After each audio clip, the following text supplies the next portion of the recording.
मेरा नाम है समेर मोहम्मद। मैं फ़लस्तीनियों के एक रिफ्यूजी कैंप में बड़ा हुआ हूँ जो लेबनान में था। अगर आपको इसका मतलब नहीं मालूम है तो बताऊँ कि 1948 में मेरा परिवार इज़राइल से वहाँ आया था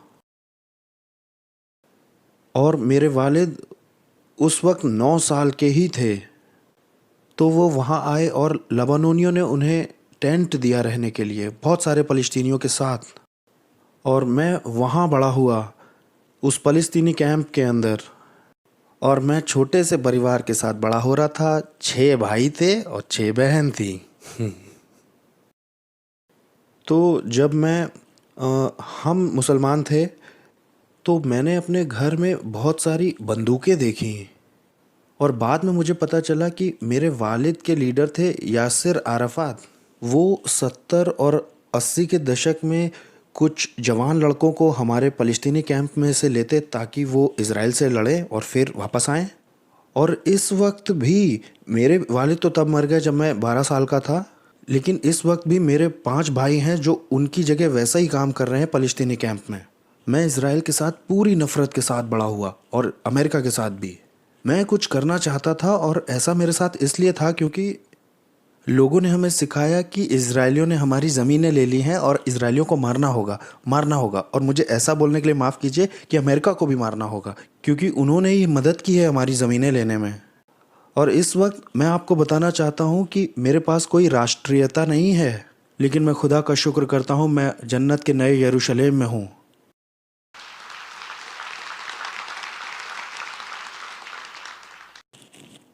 मेरे फ़लस्तीनी कैंप में मुझे कुछ दिखाई नहीं देता था, सिर्फ अंधेरा दिखाई देता था।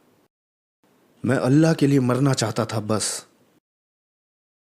और मैं रोज मस्जिद जाता था, और अगर कोई पूछे कि आगे चल के तुम क्या करना चाहते हो तो मैं इमाम बनना चाहता था। मैं अल्लाह से मोहब्बत करता हूँ और मैं अपने मज़हब की बहुत प्यार से खिदमत करना चाहता हूँ। और मैं वहबी नाम के स्कूल में पढ़ने के लिए गया। ये अलकायदा से लिया गया था और ISIS से भी, दोनों की एक ही टीचिंग है। और मैंने इन लोगों के साथ 4 साल पढ़ाई की, और वहाँ से मेरी ज़िंदगी में बदलाव आया, एक मुसलमान से कट्टर मुसलमान में जो मोहम्मद को मानता है और कुरान को फॉलो करता है। और मैं आपको अपनी तस्वीर दिखाना चाहता हूँ जब मैं टीन एज में था अपनी। ये मेरी तस्वीर है, और मैं बस नफ़रत से भरा हुआ था, और इन लोगों के साथ तो मुझ में और नफ़रत आ जाती थी।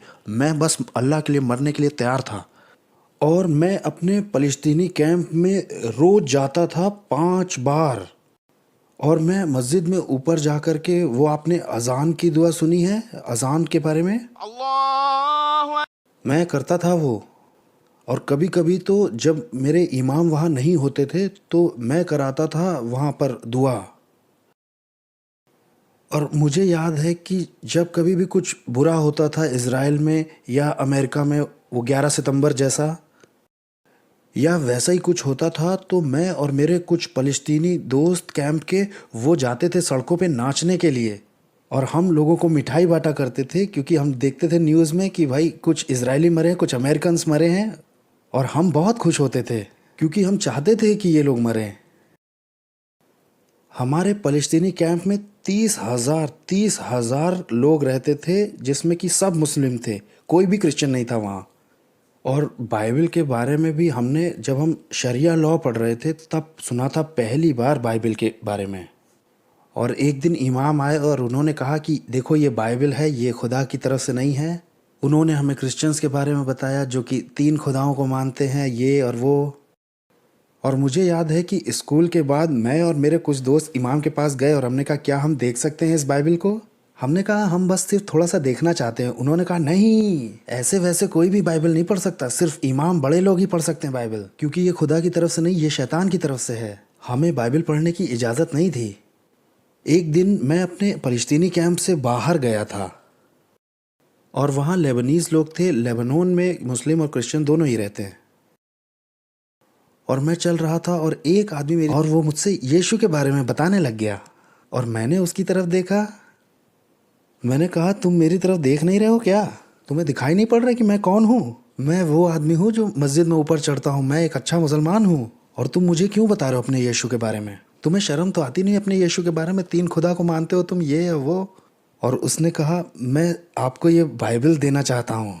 मैंने कहा नहीं, मैं नहीं मानता हूँ कि ये खुदा का कलाम है, मुझे नहीं चाहिए ये किताब। और उसने मुझसे बात करना शुरू किया और मैं और ज़्यादा गुस्सा होता जा रहा था, क्योंकि मैं उसे जान से मारना चाह रहा था कि वो क्यों मेरे पास आ रहा है भाई और अपने यीशु के बारे में बता रहा है मुझे। अरे सच्चाई तो हमारे पास है। और उसने कहा ठीक है, अगर आप बाइबल नहीं पढ़ना चाहते हो तो कोई बात नहीं।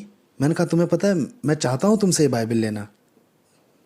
मैं नहीं मानता हूँ कि ये खुदा का कलाम है, लेकिन मैं ये जानना चाहता हूँ मेरे दुश्मन लोग क्या, इससे मुझे मदद मिलेगी जब मैं आगे चल के इमाम बनूंगा।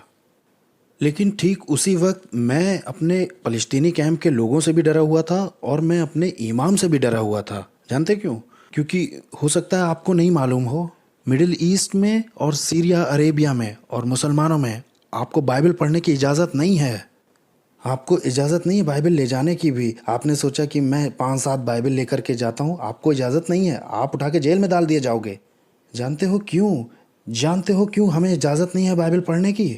क्योंकि जो दुश्मन है, जो शैतान है, क्योंकि वो जानता है कि इस किताब में ताकत है, खुदा की ताकत है इसमें, और वो नहीं चाहता है कि मुसलमान सच को देखे। क्योंकि ऐसा ही मेरे साथ हुआ था, क्योंकि जब मैंने बाइबल पढ़ना शुरू किया खुदा ने मेरी आंखें खोल दी। और यही शैतान नहीं चाहता है कि एक मुसलमान सच को जाने। हाँ, हमें बाइबल पढ़ने की इजाज़त नहीं थी। और फिर मैंने बाइबल ले ली उस आदमी से जिसका नाम जॉर्ज था, और मैंने उसको जैकेट में रख लिया और मैं अपने फ़लस्तीनी कैंप में आ गया। दरवाजे बंद कर दिए, खिड़कियां बंद कर दी, और सबसे पहले मैंने बाइबल को सूंघा। क्योंकि हम जो ईस्ट के लोग होते हैं, हमें ऐसे ही बताया जाता है, हम डरते हैं इस किताब से। अब मैंने सूंघना शुरू किया, इसे खोला, पढ़ना शुरू किया, और जब मैं इस बाइबल को पढ़ रहा था तो मस्जिद में भी जा रहा था, बाइबल भी पढ़ रहा था। और बाइबल मैंने छुपा के रखी थी अपने वो बिस्तर के नीचे, क्योंकि ये आसान नहीं है। मैं खुदा का शुक्र करता हूँ आपको जो ये आज़ादी मिली है अमेरिका में, आप बाइबल लेके चल सकते हैं। लेकिन मेरे भाइयों बहनों, हमारे लिए आसान नहीं है। अब मैं बाइबल पढ़ रहा हूँ। अब जब मैंने बाइबल पढ़ना शुरू किया तो सबसे पहली बार अपनी ज़िंदगी में मैंने कुछ वहाँ देखा। मत्ती 5-6-7 के अंदर, जहाँ यीशु ने सिखाया अपने दुश्मनों से मोहब्बत करना और उनको बरकत बोलना। अपने दुश्मनों को मोहब्बत करना? मेरा अल्लाह कहता है दुश्मनों को मार डाल। ये किस तरह का खुदा है जो कहता है अपने दुश्मनों को मोहब्बत कर? और यीशु की शिक्षा है खुदा प्यार है। हमारे पास इस्लाम में 99 नाम है अल्लाह के, और उसमें एक भी ऐसा नाम नहीं है कि खुदा मोहब्बत है। और मैं यहाँ मैं बाइबल पढ़ रहा हूँ और मस्जिद भी जा रहा हूँ। अभी हूँ मैं मुसलमान, लेकिन खुदा मेरी आंखें धीरे धीरे क्योंकि ये खुदा का कलाम है। और आपको मालूम है, मुझे यीशु के बारे में नहीं बताया किसी ने, लेकिन ये खुदा का कलाम है।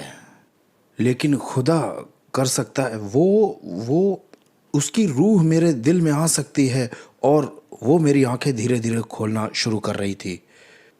और फिर क्या हुआ कि मैंने बाइबल में पाया, लिखा था कि अगर आपका कोई सवाल है तो आप इस नंबर पे फ़ोन करिए। मैंने उस आदमी को फ़ोन किया, मैंने कहा सुनिए मेरे बहुत सवाल हैं। उसने कहा ठीक है, आप यहाँ आइए और हमारे यहाँ एक मीटिंग है, उसमें कुछ दोस्त हैं, मैं चाहता हूँ आप उनसे मिलिए, यहाँ सब दोस्त हैं। और मैं ये नहीं जानता था कि ये मीटिंग का मतलब क्या है, क्योंकि मुझे यही मालूम था क्रिश्चियन चर्च जाते हैं और प्रार्थना करते हैं। और जब मैं वहाँ पहुँचा तो मैं बड़ा हैरान हुआ, वो लोग यीशु से प्रार्थना कर रहे थे। और जो पहली चीज़ हुई, मैं जब वहाँ कमरे में पहुँचा, 2 सवाल मेरे दिल में आए थे। ये लोग क्यों मुझे इतना प्यार दिखा रहे हैं, क्यों इतना प्यार जता रहे हैं वेलकम वेलकम बोल के, और मैं तो इन्हें मारना चाहता हूँ। ये लोग तो मेरे दुश्मन हैं, क्यों कर रहे हैं ये लोग ऐसा। और जब उन लोगों ने वर्शिप करना शुरू किया अपने प्रभु की, उनके लिए वो जीसस थे, मैंने इन लोगों में देखा कि इन्हें बहुत सुकून और बहुत खुशी है, जो मुझे नहीं होती है मस्जिद जाने में। मैंने कहा मुझे ये शांति और मुझे ये आनंद चाहिए, जो कि है नहीं। जब मैं मस्जिद जाता हूँ तो मुझे अल्लाह से डर लगता है। मुझे नहीं मालूम कि वो मुझसे मोहब्बत करता है या नहीं, मुझे जन्नत मिलेगी या जहन्नुम मिलेगा। हमेशा जो खुदा है इस्लाम का, वो बस तुम्हें जज करेगा और वो तुम्हें बस नरक में डालने के लिए रेडी है। वो बस ये चाहता है कि तुम मरो। लेकिन मैं यहाँ कुछ अलग देख रहा था, और मैंने कई सारे सवाल पूछना शुरू किया। मेरे प्यारे भाइयों और बहनों, मैं 1.5 साल तक बाइबल पढ़ता रहा, क्रिश्चियन किताबें पढ़ता रहा, और मैं था मुस्लिम ही। मैं जाता था मस्जिद, और 1.5 साल के बाद मुझे कन्फ्यूजन शुरू हुआ। पहले क्या था, सच तो बस मेरे ही पास है। लेकिन बाद में जब मैंने बाइबल पढ़ी और कुछ क्रिश्चियन किताबें पढ़ी, तब खुदा ने मेरी आंखें खोलना शुरू किया। मैं मस्जिद जाता था और मैं अभी भी कंफ्यूज था। और आखिरी बार जब मैं मस्जिद गया हूँ, दुआ मैंने की मस्जिद में ही, प्रभु क्या है सच? आप जीसस हैं, ईसा हैं, या आप मोहम्मद के तरीके से, क्या आप अल्लाह हैं? सच कहाँ है? मैं थक गया हूँ। और मैं अपने इमाम के पास जाने लगा और मैंने कुछ सवालों को पूछना शुरू कर दिया। मैंने कहा, हम मुसलमान हैं और जीसस, हम उसे ईसा कहते हैं, वो आखिरत में आएंगे और सारी दुनिया का इंसाफ करेंगे, क्योंकि मुसलमान मानते हैं कि वो जन्नत में हैं, वो मरे नहीं हैं, वो जन्नत में हैं और आखिरत में आएंगे दुनिया का इंसाफ करने के लिए। मेरा सवाल उनसे ये था कि वो क्यों आ रहे हैं भाई? क्यों नहीं मोहम्मद आ रहे हैं? आखिर वो क्यों आ रहे हैं? वो हमारी अदालत क्यों करेंगे? और ऐसे ही मैंने बहुत सारे सवाल पूछे, कुरान के बारे में, जीसस के बारे में और क्रिश्चियनिटी के बारे में। और उन्होंने मेरी तरफ देखा और कहा, सामेर, तुम मुझसे इतने सवाल क्यों पूछ रहे हो? क्या हुआ क्या है तुमको? मैंने कहा, क्योंकि मैं बाइबल पढ़ रहा हूँ। उन्होंने कहा, बाइबल? अरे बाइबल कहाँ मिल गई तुमको? अरे, और मैंने उन्हें बताया कि मेरे साथ क्या क्या हुआ। मैंने बताया कि एक आदमी ऐसे ऐसे मिला था और उसने मुझे बाइबल दी। उन्होंने मेरी तरफ देखा और पूछा कि मेरा एक सवाल है, क्या इस आदमी ने तुमसे कहा कि तुम अगर क्रिश्चियन बन जाते हो तो मैं तुम्हें पैसा दूंगा, या कार दूंगा, या बीवी दूंगा, या कुछ ऐसा कहा क्या? मैंने कहा, नहीं। उन्होंने कहा, सचमुच? मैंने कहा, हाँ। उन्होंने कहा, ओके, क्या तुमने इनके साथ चाय या कॉफ़ी कुछ पिया है क्या? मैंने कहा, हाँ, बहुत बार। उन्होंने कहा, ओ, इस आदमी ने तुम्हारे कॉफ़ी और चाय में कुछ मिला दिया है क्रिश्चियन बनाने के लिए।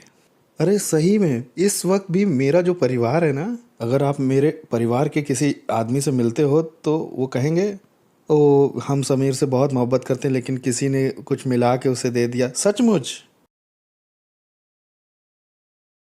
क्योंकि इन लोगों को यीशु की ताकत के बारे में नहीं मालूम है, इन्हें नहीं मालूम है उसके फजल के बारे में जिसने मेरी जिंदगी बचा ली है। क्योंकि ये लोग अंधेरे में रह रहे हैं।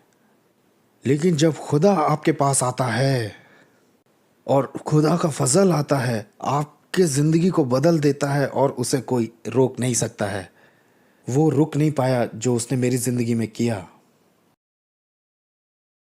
उस वक्त मैंने ऐसा कहा था कि हो सकता है, क्योंकि अगर आप मुझे देखते तो मैं नहीं होना चाहता था, मैं नहीं बनना चाहता था जो मैं आज हूँ। और खुदा का फजल आ गया मेरे पास। खैर, मैंने कहा, हाँ, हो सकता है। और उन्होंने मुझे फ़र्श पे लेटाया और एक दूसरे इमाम को भी बुला लिया और वो मेरे ऊपर कुरान पढ़ने लगे ताकि ईसाई की आत्मा चली जाए। और वो मेरे घर आए और उन्होंने सारी वो बाइबल उठाई और सारी वो क्रिश्चियन किताबें उठाई और कहा, सुनो, इन लोगों से दोबारा मिलने की ज़रूरत नहीं है, क्योंकि ये लोग तुम्हें जहन्नुम ले जाना चाहते हैं। तुम्हें तो इन लोगों को मार देना चाहिए। और मैं मस्जिद जाता रहता हूँ और मुझे अभी भी उलझन है। अब ना मैं क्रिश्चियन हूँ, ना मैं मुसलमान हूँ। और 1 महीने के बाद मैं अपने दोस्त जॉर्ज से मिलने गया और मैंने बताया कि मेरे साथ क्या हुआ था। और आपको मालूम है, हर एक मुसलमान, सिर्फ मैं ही नहीं मेरे भाइयों बहनों, हमें इस्लाम छोड़ने की इजाज़त नहीं है, क्योंकि तलवार रहती है हमारी गर्दनों पर। ये आसान नहीं है।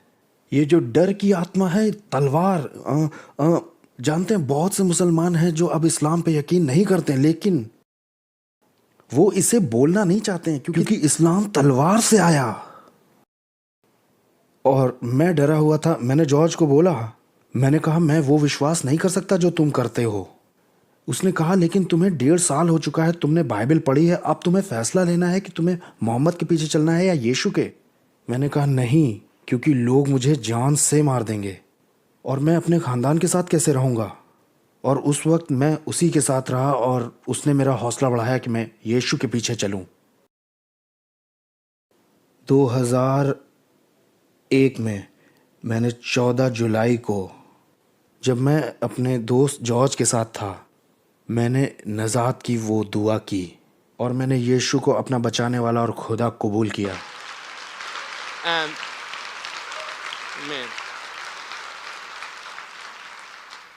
लगभग अब तक 15 साल हो चुके हैं और क्या कहानी ख़त्म हो गई? नहीं, मेरे लिए तो कहानी अभी शुरू हुई है।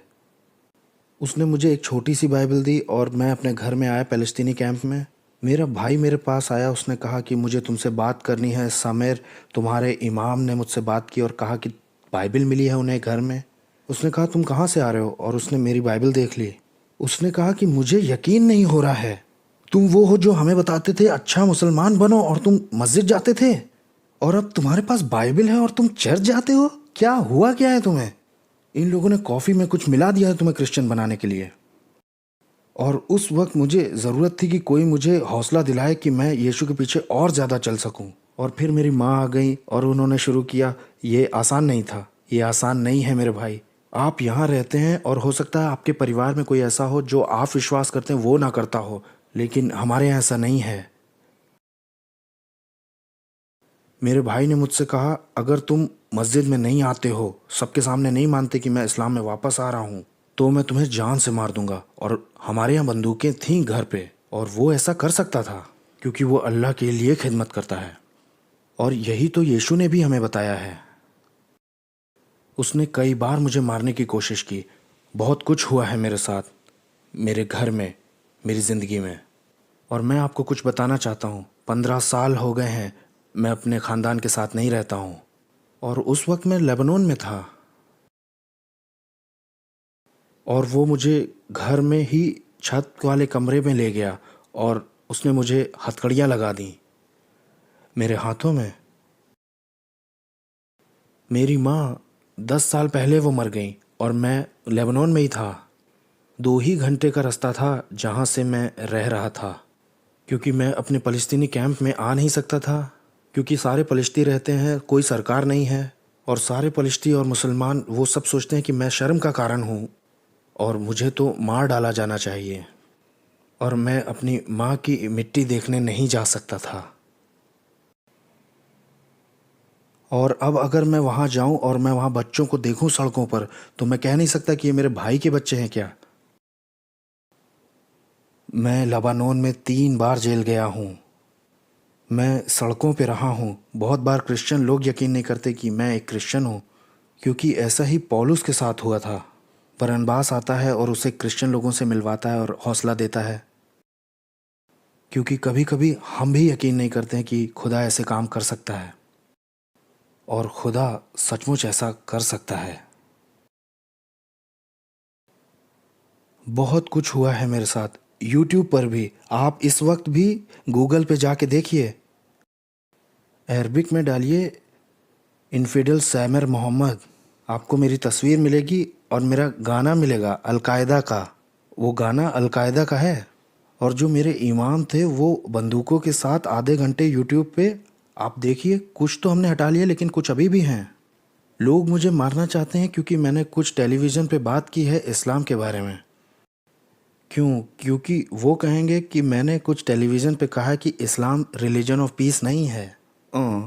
ओके, तो तुम मुझे इसलिए मानना चाहते हो क्योंकि मैंने ये बोला इस्लाम शांति का धर्म नहीं है। देख रहे हैं आप?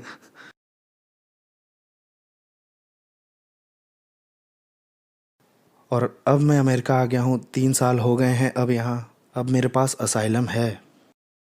बहुत सारी चीज़ें मेरे साथ हुई हैं। और आप मुझसे पूछेंगे कि क्यों लोग तुम्हें जान से मारना चाह रहे हैं, इतनी चीज़ें तुम्हारे साथ हो रही हैं, फिर भी क्यों यीशु को पकड़ के चल रहे हो? एक ही बात है जिसकी वजह से मैं उसके साथ चल पा रहा हूँ, इसलिए नहीं कि बाइबल पढ़ी है या सच जान गया हूँ। ठीक है, मेरी मदद हुई है इससे। एक ऐसी बात है जो मुझे यीशु के पीछे चलाए रखती है, क्योंकि 15 साल मैंने उसे चख के देखा है कि ये यीशु मेरे लिए कौन है। वो कोई कहानी नहीं है, वो सचमुच में है।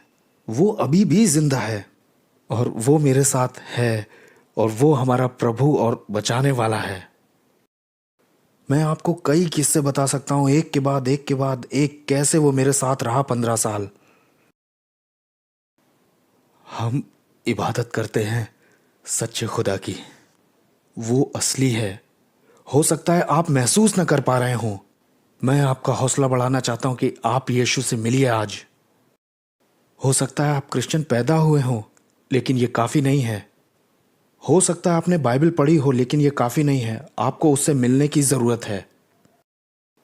क्योंकि वो आपकी ज़िंदगी बदल सकता है। जब मैं यीशु के पास आ गया, 4 साल तक मैं एक छोटे से आइलैंड पर जाता रहा जिसे साइप्रस कहते हैं यूरोप में। मैं वहाँ अरबिक कॉन्फ्रेंस में बोलने के लिए गया था, और फिर ब्रेक टाइम में मैं सड़क पे टहल रहा था और मेरे पास कैमरा था, और मैं पहली बार ज़िंदगी में अपने फ़लस्तीनी कैंप से बाहर निकला था, और मैं कुछ तस्वीरें ले रहा था और मैंने कुछ बगीचे देखे, क्योंकि हमारे यहाँ हमारे कल्चर में और मैं एक घर के बाहर खड़ा था और मुझे नहीं मालूम किसका था, मुझे नहीं मालूम था कि वो किसका था, लोग कौन थे वो। मैं तो पहली बार साइप्रस आया हुआ था। मैंने वहाँ दरवाजे पे खटखटाया, अंदर से एक आदमी आया, बोला मैं आपकी क्या मदद कर सकता हूँ। और मैंने कहा क्या मैं कुछ तस्वीरें ले सकता हूँ आपके बगीचे में। और उसने कहा ठीक है, और उसने मेरी मदद भी की कुछ फ़ोटोज़ लेने में। और फिर उसने मुझसे पूछा तुम कहाँ से आए हो। मैंने कहा मैं लेबनान से आया हूँ, मैं इस कॉन्फ्रेंस में बोलने आया हूँ, अरब कॉन्फ्रेंस में। उसने कहा अरे मैं भी क्रिश्चियन हूँ, मैं अमेरिका में पास्टर हूँ, आओ मेरे परिवार से मिलो। और मैंने वहाँ उनके परिवार के साथ, उनकी पत्नी के साथ कॉफ़ी पी बैठ के। लेकिन उन्होंने कहा कि तुम तो लेबनान के हो। मैंने बताया कि नहीं, मैं फ़लस्तीनी हूँ, लेकिन मैं बढ़ा वहीं पे हूँ लेबनान में। और उसने अपनी पत्नी की तरफ देखा और मुझसे कहा कि तुम्हें मालूम है हम कौन हैं। मैंने कहा हाँ, आप अमेरिका से हैं और आप यहाँ मिशनरीज़ हैं। उन्होंने कहा हाँ, लेकिन हम यहूदी हैं और यीशुआ में यकीन करते हैं, जीसस पे। मैंने कहा क्या, मैंने यहूदियों के साथ कॉफ़ी पी ली। और क्योंकि पहली बार मैंने अपनी ज़िंदगी में यहूदियों को देखा था ऐसे। यहूदी अच्छे होते हैं भाई। और इस किस्से को सुनिए, उन्होंने मुझसे कहा कि भाई समर, आप कल आ सकते हैं, हमारी यहाँ पर कुछ मिनिस्ट्री है जिसमें कुछ जवान लोग आते हैं ट्रेनिंग के लिए, जो कि बाइबल सीखना चाह रहे हैं, और हम चाहते हैं कि आप अपनी गवाही दें उनको। मैंने कहा ठीक है। मैं तो अरब कॉन्फ्रेंस में आया था और मुझे इन लोगों के बारे में कुछ नहीं मालूम था, लेकिन खुदा का काम मुझसे अभी पूरा नहीं हुआ था वहाँ। और मैं मिलने आया इन जवान लोगों से, और एक आदमी मेरे पास आया और उसने मुझसे अरबिक भाषा में बात करना शुरू कर दिया। मैंने कहा तुम्हें अरबी कहाँ से आती है, और मेरा हाथ उसके हाथ में ही था। ओह, तुम्हें अरबी कहाँ से आई। उसने कहा ओह, मेरे देश में बहुत सारे अरब लोग आते हैं। मैंने कहा अरे वाह, तुम कहाँ से हो। उसने कहा मैं इज़राइल से हूँ। मैंने कहा क्या, इज़राइल। मैंने हाथ छू लिया है। हाँ, मैं उस वक्त यीशु पे यकीन करता था 2005 में, लेकिन मैं अभी भी इज़राइल से नफ़रत करता था। लेकिन क्योंकि खुदा का काम पूरा नहीं हुआ था। क्योंकि जब खुदा आपको बदलना चाहता है तो वो पूरा का पूरा बदलता है। और क्योंकि उस वक्त मैं लेबनान में रहता था, और अगर आपको इसका मतलब नहीं मालूम है, लेबनान में हमारा उनसे कोई कनेक्शन नहीं है, हम दुश्मन हैं। अगर गवर्नमेंट को पता चल गया कि मैं इजरायली से मिला हूँ वहाँ यूरोप में, तो मैं जेल जाऊँगा, क्योंकि हमें इजाज़त नहीं है इजरायलियों से बात करने की। और पास्टर मेरी तरफ चलते हुए आया, उन्होंने कहा ब्रदर समीर, हमको थोड़ा माफ़ करिएगा, क्योंकि मैं थोड़ा नर्वस हो गया था। उन्होंने मुझसे कहा brother Sameer, I am sorry, क्योंकि हमने आपको बताया नहीं कि यहाँ 6 जवान लोग हैं इज़राइल से, और यहाँ हम सारे विश्वासी यहूदी हैं, यीशु पे यकीन करते हैं। मैंने कहा क्या, मैं तो यहाँ अरब कॉन्फ्रेंस में आया था, मुझे क्या ज़रूरत थी अपने दुश्मनों से ये गवाही शेयर करने की। और मैंने अपनी गवाही शेयर की, और मैंने उन्हें बताया कि अगर मैं 5 साल पहले यहाँ आता तो मैं यहाँ बम लगा देता, यहाँ आपके यहाँ भी लगा देता, आप ज़्यादा खुश मत होइए, सचमुच में। और जब मैंने अपनी टेस्टिमनी दे दी वहाँ पे, 5 जवान इजरायली स्टेज पर वहाँ मेरे, और मुझसे कहा भाई सामेर, इज़राइल देश के नाम में प्लीज़ हमें माफ़ी दे दीजिए। हम बहुत दुखी हैं आपके और आपके परिवार के साथ जो हुआ उसके लिए, और अब इज़राइल देश के नाम में हमारी मदद कीजिए कि हम आपके पैर धो सकें। और मैं देख रहा था, जब वो लोग लेके आ रहे थे पानी वगैरह, मैं यकीन ही नहीं कर पाया कि ये मेरे दुश्मन जिन्हें मैं मारना चाहता हूँ इजरायली, और ये लोग मेरे पैर धोना चाह रहे हैं। अब मैं आपको तस्वीर दिखाना चाहता हूँ वो। और जब ये जवान लोग आए और तो मैंने रोना शुरू कर दिया। और उस वक्त पवित्र आत्मा ने मेरे दिल को खोल दिया और मेरा ऑपरेशन कर दिया और सारी घृणा को बाहर निकाल दिया इज़राइल के लिए, और बहुत सारा प्यार इस देश के लिए भर दिया। कौन कर सकता है ऐसा? हो सकता है खुदा ने आपके दिल में इंडिया के लिए, फिलीपींस के लिए या किसी और देश के लिए प्यार दिया हो। मैं यहाँ राजनीति की बात नहीं कर रहा हूँ। फलस्तीनी होने पर, मुसलमान भी होने से पहले खुदा ने मुझे मोहब्बत दी है इज़राइल के लिए, और मैं ये कहने में घमंड करता हूँ। मैं राजनीति की बात नहीं कर रहा हूँ। मैं इज़राइल से प्यार करता हूँ, मैं यहूदियों से प्यार करता हूँ, मैं उन्हें मसीह के बारे में बताना चाहता हूँ। कौन कर सकता है ऐसा? मोहम्मद, कोई दूसरा मजहब या यहूदी लोग? सिर्फ यीशु ही कर सकता है। और अब मिडिल ईस्ट में 70 साल हो चुके हैं जिसमें अरबी और यहूदी लड़ रहे हैं ज़मीन के लिए, और अमेरिका और दूसरे देश उनकी मदद भी करना चाहते हैं। हम क्या करें? अब 70 साल हो चुके हैं और कुछ भी नहीं हुआ। आपको मालूम है इसका हल क्या है? हल मुझे मालूम है, हल मुझे मिल गया है। जब अरब और यहूदी यीशुआ के पास आएंगे, जीसस के पास आएंगे, तो वहां होगी शांति और वहां होगा शालोम। यीशु के बिना शांति नहीं हो सकती, बिना यीशु के शांति नहीं हो सकती। यही है जो खुदा ने हमें बताया है क्रूस पर, जहां अन्य जाति और यहूदी मिलते हैं वहीं शांति होती है, क्योंकि वो हमारी शांति है। वो है हमारा खुदावंद और बचाने वाला। ये काम यीशु का है जो वो अभी भी कर रहा है। हो सकता है कि आप इसे महसूस ना करते हो, लेकिन मैं आपको कुछ बताना चाहता हूँ कि प्रेरितों के काम अभी ख़त्म नहीं हुए हैं, क्योंकि खुदा आज, कल और हमेशा वो अभी भी चमत्कार करता है। आप मिडिल ईस्ट में और क्या होते हुए देख रहे हैं? क्या देखते हैं आप CNN में और फॉक्स न्यूज़ में? आप देखते हैं ISIS वो लोगों को मारता है इस्लाम के नाम पे, और बहुत कुछ होता है, यही देखते हैं आप। हाँ, लेकिन मैं आपको कुछ बताना चाहता हूँ। मैं खुदा का शुक्र करता हूँ जो वो कर रहा है मिडिल ईस्ट में ISIS के साथ। जानते हैं क्यों? क्योंकि आखिरी बार बहुत से मुसलमानों ने कहा आईसिस लोगों को मार रहा है और आईसिस मोहम्मद को और कुरान को फॉलो करता है, और ये है मेरा मजहब। अगर ये मेरा मजहब है तो मुझे अब मुसलमान नहीं होना, और ये हमारे लिए सही समय है कि हम जाएं और उनसे सुसमाचार को बांटें। और मैं आपको कुछ बताना चाहता हूँ, मैं झूठ नहीं बोल रहा हूँ और ना मैं मीडिया में या कहीं आना चाहता हूँ। अब हजारों हजारों मुसलमान यीशुआ के पास आ रहे हैं। खुदा बहुत अद्भुत काम कर रहा है मिडिल ईस्ट में।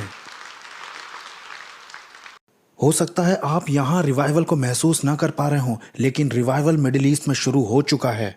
हजारों मुसलमान आए हैं यीशु के पास मेरे भाइयों और बहनों, और आपको मालूम है ये उनके लिए भी आसान नहीं है।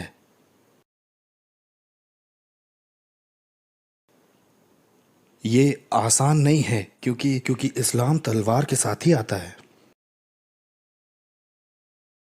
अब मैं आपको कुछ तस्वीरें दिखाना चाहता हूँ। मेरा दिल अभी भी मिडिल ईस्ट में ही लगा है। 3 महीने पहले मैं टर्की में था, इराक और सीरिया के बॉर्डर के पास, और मैं आपको कुछ तस्वीर दिखाना चाहता हूँ। ये आपके ही भाई बहन हैं इराक के, और ये लोग इराक में रहते हैं आईसिस की वजह से। इन लोगों से कहा गया है अगर तुम मुस्लिम नहीं बनोगे तो हम तुम्हें मार देंगे, और या तो तुम ये देश छोड़ दो। ये लोग नए क्रिश्चियन हैं इराक से। हम उनकी मदद करते हैं, उनके लिए खाने के लिए भी बनाते हैं बारबेक्यू में।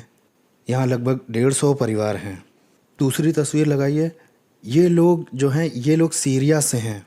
हम इस तरह से इनके लिए राशन खाने के सारे पैकेट बनाते हैं, और हम इन्हें बाइबल भी देते हैं। हम इन्हें यीशुआ की मोहब्बत दिखाते हैं, love of Jesus.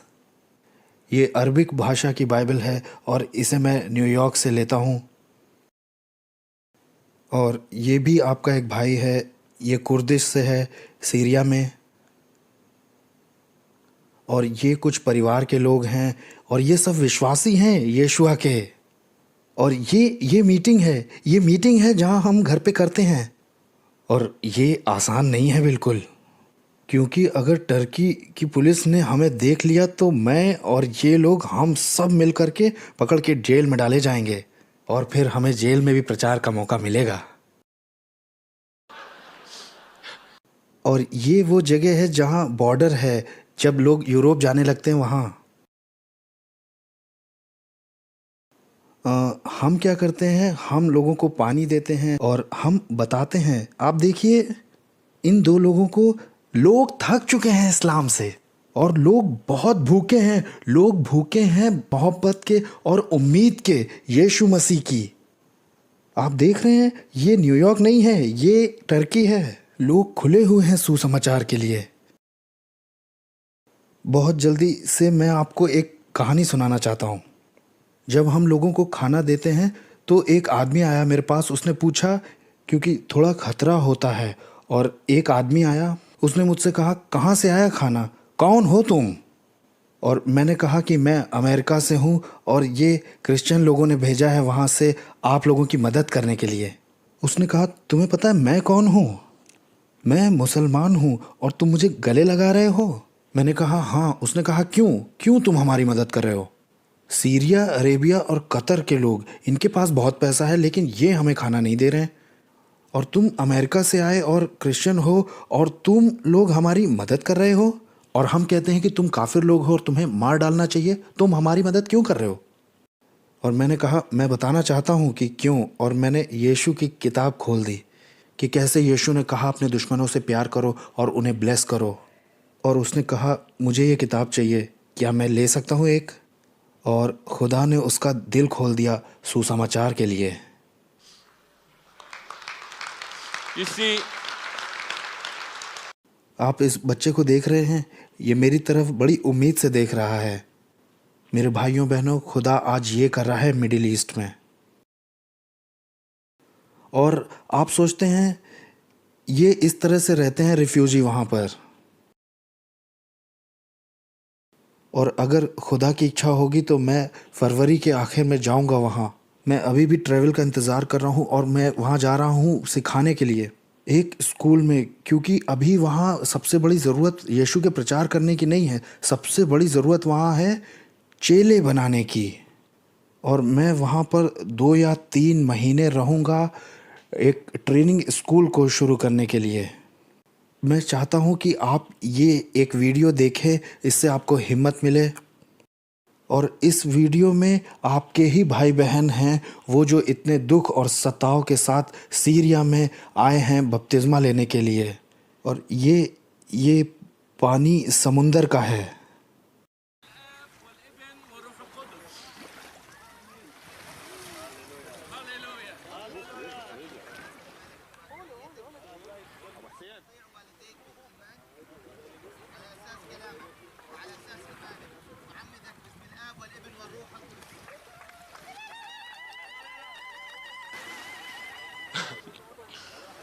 you see how God's doing?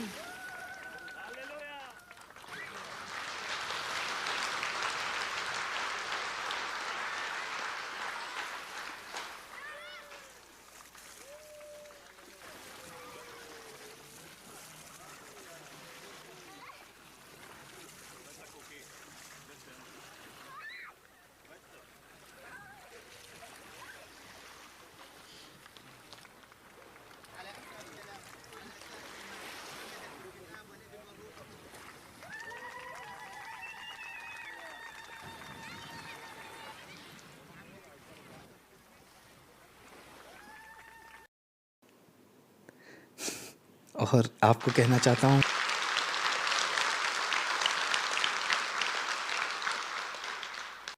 और ये रोज ही हो रहा है, लोग जीसस के पास आ रहे हैं।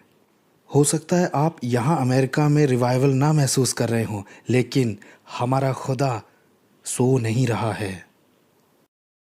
हो सकता है आप इसे फील ना करें क्योंकि आप कनेक्ट नहीं हो रहे हैं, लेकिन वो काम कर रहा है। ये आपके ही भाई बहन हैं जो कि दुख उठा रहे हैं, और मैं आपको इनकरेज करता हूँ, सिर्फ इसे देख के खुश मत होइए, बल्कि इनके लिए दुआ करिए। जो मुस्लिम बैकग्राउंड से आए हैं विश्वासी, वो बहुत दुख उठा रहे हैं मिडिल ईस्ट में, वो लोग जेल में भी हैं, इसलिए नहीं कि उन्होंने कोई गलत काम किया है, बल्कि इसलिए कि उन्होंने कहा कि हम यीशु के पीछे चलेंगे। उनके लिए दुआ कीजिए। मेरे भाइयों और बहनों, कभी कभी हम कहते हैं, मैं यहाँ 3 साल हो गया है मुझे अमेरिका में, और अगर आप कहें, मुझे माफ़ करिएगा, मैं अपना दिल खोलना चाहता हूँ अपनी टूटी फूटी इंग्लिश में।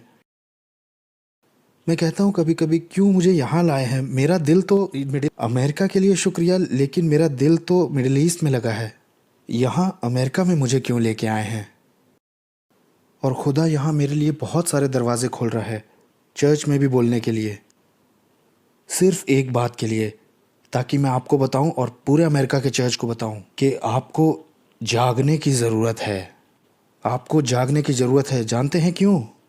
क्योंकि मैं यहाँ अमेरिका में देखता हूँ, पास्टर मुझे ऐसा बोलने के लिए माफ़ करिएगा, लेकिन मैं यहाँ अमेरिका में देखता हूँ क्रिश्चियनिटी बस एक कल्चर बन गई है। मैं तो चर्च जाता हूँ, मेरे पास बाइबल भी है, हम घर जाते हैं, खाने से पहले दुआ कर लेते हैं। ये क्रिश्चियनिटी, मुझे माफ़ करिए, हो सकता है कि मैं गलत हूँ, लेकिन ये वो नहीं है जो हमें यीशु के लिए मजबूत होना चाहिए। हमें यीशु के लिए बोल्ड होना चाहिए। What? You know what?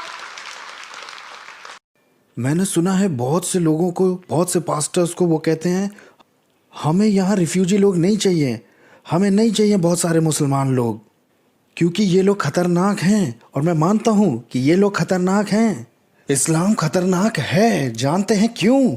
क्योंकि आप लोग अपने काम को नहीं कर रहे हैं, और आपका काम है यीशु के बारे में बताना, और इन लोगों को यीशु के प्यार की जरूरत है। क्यों नहीं जाते हो आप लोग और सुसमाचार को प्रचार करते हो? वो कैसे सुनेंगे जब तक आप उन्हें बताएंगे ही नहीं? अगर आपने बोला ही नहीं, अगर ये आदमी जॉर्ज मुझे यीशु के बारे में नहीं बताता, तो हो सकता है मैं आइसिस के साथ होता।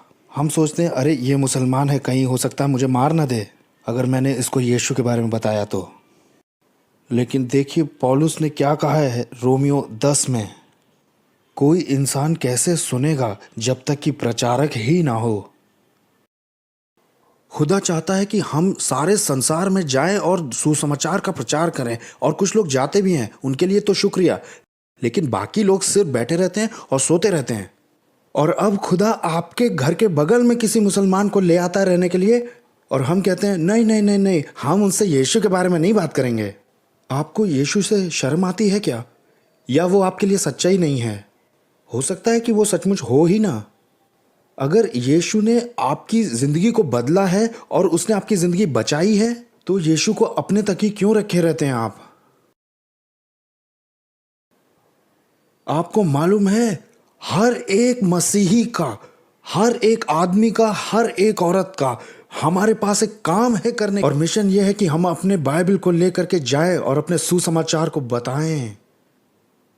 मेरे भाइयों और बहनों, सारे मुसलमान देशों की ओर से मैं ये सवाल आपसे पूछता हूं, क्यों आपने हमें नहीं बताया अपने यीशु के बारे में? क्यों आपने सिर्फ अपने तक ही यीशु को रखा? आज मैं दुआ करता हूं, आज की शाम कुछ लोग खड़े हों यीशु के लिए। ओह, लेकिन ये तो हमें मार भी सकते हैं।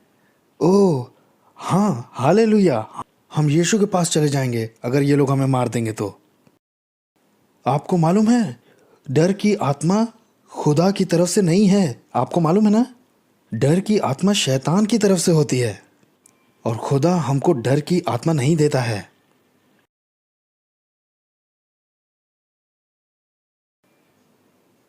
हमारे पास दावा करने के लिए कुछ है, यीशु ही प्रभु है।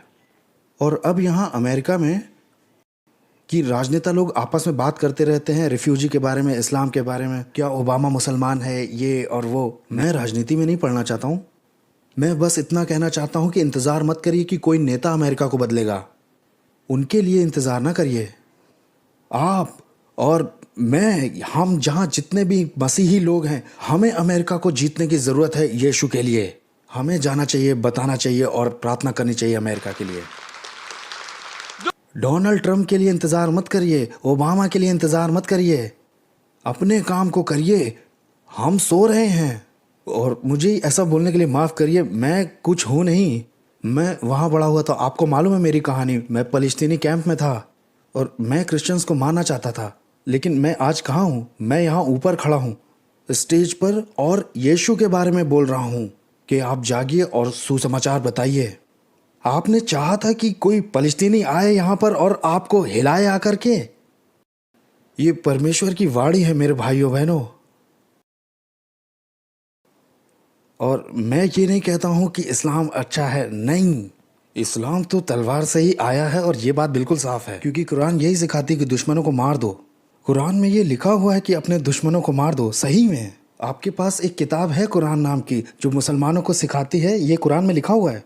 वो सिखाती मुसलमानों को दुश्मनों को मारो। और कौन है इस्लाम का दुश्मन? हर वो आदमी जो मोहम्मद में यकीन नहीं करता और इस्लाम पे ईमान नहीं लाता।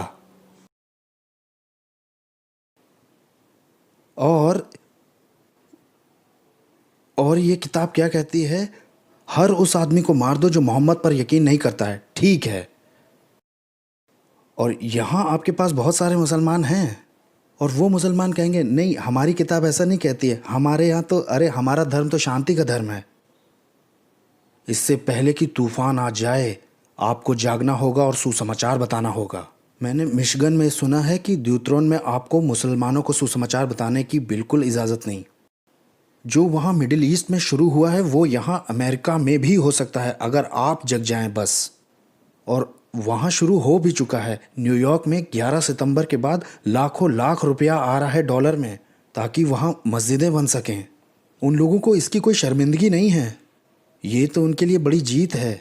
टर्की में जाने के बाद 3 महीने बाद मैं जर्मनी में भी गया था। और अब यूरोप में यूरोप अब एक मसीही देश नहीं रहा, क्योंकि इस्लाम बढ़ रहा है, बढ़ रहा है, बढ़ रहा है वहाँ। और अब लाखों लाखों लोग, मैं आपको कुछ बताऊं? मैं आपको कुछ बता ही देता हूँ, मुझे परवाह नहीं है राजनीति की। मैं बताना चाहता हूँ, मैं टर्की में था। रिफ्यूजियों की मदद करते हैं यूरोप जाने के लिए, क्योंकि टर्की का जो प्रेसिडेंट है उसका एजेंडा यह है कि वो यूरोप को इस्लाम के लिए ले ले, क्योंकि वो वहाँ तलवार नहीं चला सकते हैं। वो बस वहाँ से लोगों को ला सकते हैं और फिर उन्हें बदल देंगे। और मैं जब जर्मनी में था तो एक आदमी से मिला जो गवर्नमेंट के लिए काम करता था। वो जर्मन था। उसने मुझसे कहा कि आपको पता है ब्रदर समीर, हमें सऊदी अरेबिया की गवर्नमेंट से पैसा आता है उन रेफ्यूजियों के लिए खाना खाने के लिए नहीं, बल्कि मस्जिद बनाने के लिए। मस्जिद बनाने के लिए। मेरे भाइयों और बहनों, खुदा वो हमें सिर्फ इसलिए नहीं चाहता कि बस सेव कर ले और हम यीशु की वेट करें। अरे हालेलुया, अब तो यीशु के साथ जन्नत में जाके रहेंगे। और हो सकता है हम कहें कि मैं पास्टर नहीं बनना चाहता हूँ, हो सकता है मैं क्वायर में भी नहीं जाना चाहता। अगर आप ये नहीं करना चाहते तो ये आपके ऊपर है। लेकिन हर मसीही का एक मिशन है कि उसे गवाह होना है, हमें यीशु के बारे में बताना है।